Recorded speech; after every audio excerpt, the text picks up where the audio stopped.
Welcome back. Purdue's engineering department is just getting used to a new innovation that made national headlines. The first all-digital nuclear reactor in the United States was dedicated on September 3rd right here on campus. Our own Carly Miller decided to take a deeper look into what it is and what Indiana lawmakers had to say. The first of its kind, Purdue University Reactor 1 was dedicated Tuesday afternoon. The event included a handful of speakers, including Purdue President Mitch Daniels himself. The work that goes on here, I don't believe it's grandiose to imagine, can have implications that are truly global. The reactor is completely digital and can take measurements faster than researchers were able to by hand. Before this reactor became digital, all nuclear reactors ran with analog technology or without digital technology. U.S. Senator Todd Young of Indiana says this advancement is important not only for Indiana, but for the entire country. We also need to be able to have the generating capacity to meet our country's demands for safe and reliable zero-emission energy. And I know that today's announcement will help advance that mission. Its main use will be for teaching Purdue engineering students, but tours of the reactor are open to the public. Congressman Jim Baird spoke at the dedication and says he recognizes how important the STEM field is. I think it's important that we fill the pipeline with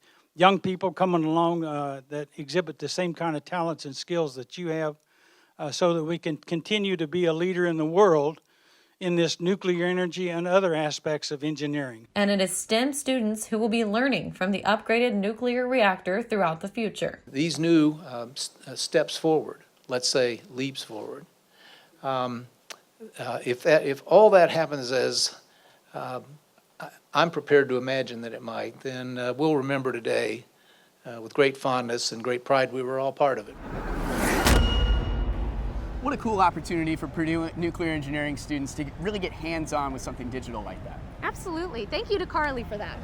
Well, Mary, I don't know if you know this, but my style for this show and the style of the Purdue athletes that you might see out on the football field next weekend, well, they sure have a lot in common. Believe it or not, many Purdue athletes go to the same barbershop, and I got the chance to talk to the man behind the scissors. This small house on Earl Avenue might not look like a gym, but on most days you can find Purdue athletes inside. Like you got Rondell Moore, you got Simeon Smiley, Jared Sparks, you got Nojel Eastern. This is the Fresh Factory, and Ivan Osorio is the one they're coming to see.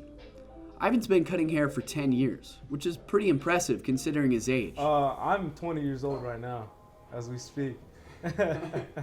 He doesn't get starstruck around his clients either. Most players, I don't engage them different. I treat them as clients. I treat them as people, And I feel like that's what most people do. They treat them different. Better known as Executive Cuts Online, Ivan is no stranger to hard work.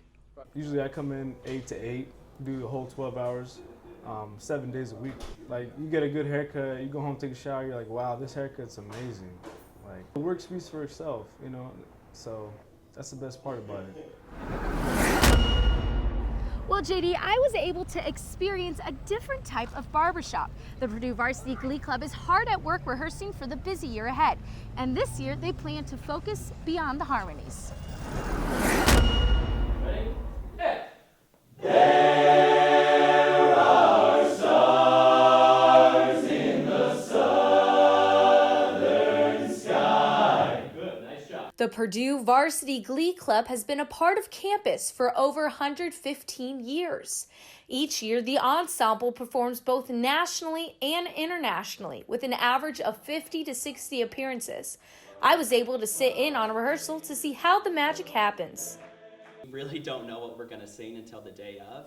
Bill will tell us what songs are going to be on the show list, and then we just have to be ready to sing them. So these songs we're getting ready for probably the shows that are happening next weekend, and we're going to sing those at those events. But they're usually just home shows, just at old high schools, at churches. They can be wherever. The Glee Club can be found in their timeless tuxedos, spreading smiles around campus. But as this new year approaches, they hope to go beyond their typical repertoire.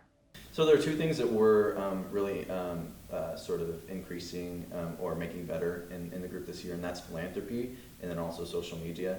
And then with philanthropy, we already do a little bit, but we can do so much more, and that's something that we're really trying to do a better job of this year. One current philanthropy is the Penny War, where all the proceeds go to Natalie's Second Chance Animal Shelter.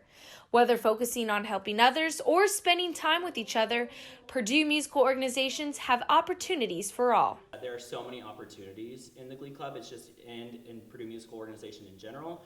If you are a singer, we would love to have you. We would love to have you audition and stuff like that. But we also have a bell choir if you want to play the bells. We also need people to be in our band. We need people to do the tech. If musical gifts are not your thing, the Purdue Christmas Show is December 7th and 8th. Tickets are already on sale.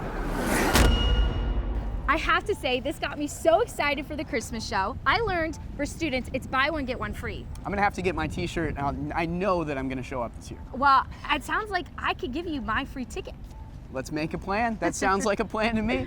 Well, Mary, homecoming is just around the corner. Festivities will kick off on October 10th with the homecoming parade at 8 p.m. And then that following weekend is the homecoming football game that you're not going to want to miss. The Boilers to take on Maryland at noon. You can find more information online at purdue.edu/homecoming.